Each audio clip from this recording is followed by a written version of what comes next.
हरियाणा परिवार के मेरे सभी आदरणीय बुजुर्गों, माताओं, बहनों, भाइयों और प्यारे बच्चों, आज 58वें हरियाणा दिवस पर मैं आप सभी को हार्दिक बधाई और शुभकामनाएं देता हूं। साथ ही कामना करता हूं कि हरियाणा विकास और कल्याण के नित नए आयाम स्थापित करते हुए देश का अग्रणी राज्य बना रहे और आप सभी इसके विकास तथा उन्नति में भागीदार बनकर आगे बढ़ते रहें। आज करवा चौथ का भी पावन पर्व है। मैं प्रदेश की मातृशक्ति को करवा चौथ की हार्दिक बधाई एवं शुभकामनाएं देता हूं। हरियाणा भारतीय गणतंत्र के मानचित्र पर 17वें राज्य के रूप में 1 नवंबर 1966 को अस्तित्व में आया था, परंतु आदिकाल से ही हरियाणा की यह देवधरा भारत माता का आभूषण रही है।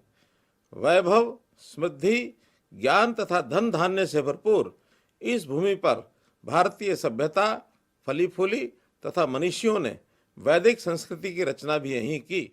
यहाँ महाराजा कुरु ने कुरुक्षेत्र में स्वर्ण मंडित हल चलाकर कृषि युग का शुभारंभ किया। वहीं भगवान श्री कृष्ण ने कर्म योग का अमर संदेश भी इसी हरियाणा की धरा से दिया। बहनों भाइयों, आज हरियाणा दिवस के इस अवसर पर मैं उन सभी कर्म योद्धाओं का आभार प्रकट करता हूं, जिन्होंने हरियाणा को बनाने और आगे बढ़ाने में अपना योगदान दिया है। उन्होंने इस मरुस्थलीय क्षेत्र में आज के आधुनिक हरियाणा की नींव रखी। साथियों, 1 नवंबर 1966 को जब हरियाणा पंजाब से अलग होकर एक अलग राज्य बना, उस समय न संसाधन थे, न माहौल, न परिस्थितियां, केवल था तो हमारे बुजुर्गों का आशीर्वाद और संकल्प। इस स्थिति को देखते हुए यह आशंकाएं प्रकट की जाती थी कि इतना छोटा और पिछड़ा हुआ राज्य शायद ही कभी सफल हो पाएगा, लेकिन मुझे गर्व है अपने हरियाणा वासियों की मेहनत और संकल्प पर, जिसने सभी आशंकाओं को गलत साबित कर दिया। मैं हरियाणा के कर्मचारियों को भी विशेष बधाई देता हूं, जिन्होंने इसकी प्रगति में अपना योगदान दिया। आज हरियाणा में लगभग 4 लाख कर्मचारी हैं और आज 7वें वेतन आयोग की सिफारिशें लागू करने वाला हरियाणा पूरे देश में पहला राज्य है। भाइयों बहनों, जब हम प्रदेश की 57 वर्षों की विकास यात्रा के इतिहास का अवलोकन करते हैं तो हम पाते हैं कि प्रदेश ने विपन्नता से संपन्नता की अनेक मंजिलें तय की हैं। हरियाणा देश के क्षेत्रफल का मात्र 1.34% और जनसंख्या का 2.09% है, लेकिन आज देश की जीडीपी में हमारा योगदान 4% है। हमारी प्रति व्यक्ति आय बड़े राज्यों में सर्वाधिक लगभग 3 लाख रुपए है, जबकि 1966 में ये मात्र 343 रुपए थी। उस समय हमारा निर्यात मात्र 4,50,00,000 रुपए था, जो अब बढ़कर 2,50,000 करोड़ रुपए को पार कर गया है। प्रति व्यक्ति जीएसटी संग्रहण में हम बड़े राज्यों में अग्रणी हैं। विश्व की 400 फॉर्च्यून कंपनियों के कार्यालय हरियाणा में स्थित हैं। हरियाणा पहला राज्य है जिसने बीपीएल की वार्षिक आय सीमा 1,80,000 रुपए तय की है। आज हम सर्वाधिक सामाजिक पेंशन 2,750 रुपए मासिक देते हैं और देश के लिए मेडल लाने वाले अपने खिलाड़ियों को 6 करोड़ रुपए तक नगद पुरस्कार देते हैं। कृषि में हरियाणा की अपनी पहचान है। वर्ष 1966 में हमारा खाद्यान्न उत्पादन लगभग 26 लाख टन था, जो अब 185 लाख टन हो गया है। हरियाणा खाद्यान्न में न केवल आत्मनिर्भर बना, बल्कि दूसरे प्रदेशों की जरूरत को भी पूरा कर रहा है। पशुपालन की बात करें तो हरियाणा अपनी मुर्रा भैंसों और साहिवाल गायों से दूध दही की नदियां बहाने वाला प्रदेश है। वर्ष 1966 में हमारा दूध उत्पादन लगभग 11 लाख टन था, जो अब 116 लाख टन हो गया है। आज प्रदेश के 86% गांव व ढाणी 24 घंटे सातों दिन रोशनी से जगमगा रहे हैं। राज्य के हर घर में नल से जल पहुंच रहा है। हरियाणा आज ऑटोमोबाइल, आईटी और अन्य उद्योगों का बड़ा केंद्र है। आज यहाँ चमचमाते चौड़े राजमार्ग, एक्सप्रेसवे, रेल मार्ग व मेट्रो रेल का जाल बिछा है। शिक्षा की बात करें तो आज यहाँ आधुनिक शिक्षा के हर संकाय और विषय की शिक्षा देने के लिए अनेक विश्व स्तरीय शिक्षण संस्थान खुल चुके हैं, जहाँ दूसरे राज्यों के विद्यार्थी भी पढ़ने आते हैं। हम अपने युवाओं की देशभक्ति और वीरता को सलाम करते हैं, जिससे हरियाणा देश को हर 10वां सैनिक प्रदान करने वाला प्रदेश बना है।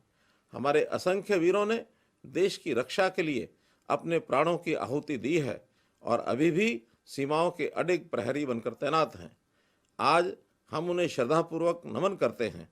आज हमने बेटी बचाओ बेटी पढ़ाओ के संकल्प को पूरा करके हरियाणा के माथे से बेटियों को मारने वाले प्रदेश का कलंक मिटा दिया है और आज हमारी बेटियां हर क्षेत्र में हरियाणा का नाम और मान दोनों बढ़ा रही हैं। हमारी बेटियों व बेटों ने खेलों में भी अपनी उपलब्धियों से देश विदेश में झंडे गाड़े हैं। पिछले 3 ओलंपिक में देश के 15 पदकों में हरियाणा के खिलाड़ियों ने 9 पदक जीते हैं। इसी प्रकार पिछले 3 एशियाई खेलों में देश के 191 पदकों में से हमारे खिलाड़ियों ने 55 पदक जीते हैं। हाल ही में संपन्न एशियाई खेलों में देश के 107 पदकों में से 30 पदक हरियाणा के खिलाड़ियों के हैं। बहनों भाइयों, इस अवसर पर मैं हरियाणा प्रदेश की महिलाओं की कर्मठता का जिक्र न करूं तो इन 57 सालों की गाथा अधूरी ही रह जाएगी। राज्य के चहुमुखी विकास में महिलाओं की बराबर भूमिका रही है। वे परंपरागत रूप से कृषि, पशुपालन और घरेलू उद्योगों के जरिए प्रदेश की अर्थव्यवस्था में उल्लेखनीय योगदान करती आई हैं।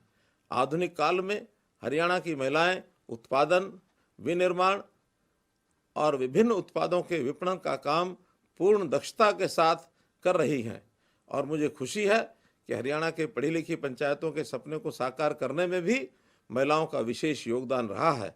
प्रिय प्रदेशवासियों, हरियाणा प्रदेश की तरक्की में सबने अपने अपने तरीके से योगदान किया है।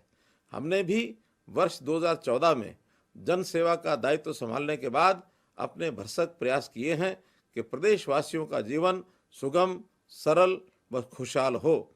हमने सभी प्रदेशवासियों को एक दृष्टि से देखा और आते ही यही मूल मंत्र दिया था, हरियाणा एक, हरियाणवी एक। हमने हर एक गरीब तक उसका हक पहुंचाने के लिए आईटी का प्रयोग किया और दफ्तर, दस्तावेज और दरखास्त को ख़त्म कर दिया ताकि किसी के साथ पक्षपात न हो और किसी भी गरीब का हक कोई और न ले जा सके।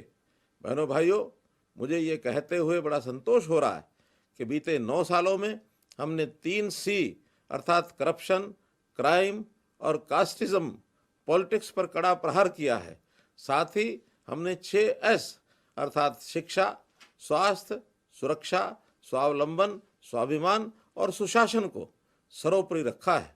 हरियाणा का अतीत गौरवशाली, वर्तमान समृद्ध और भविष्य उज्जवल है। हम निरंतर इस प्रयास में लगे हुए हैं कि हरियाणा के लोगों का जीवन सरल, समृद्ध बने और उन्नति के पथ पर बढ़ता रहे।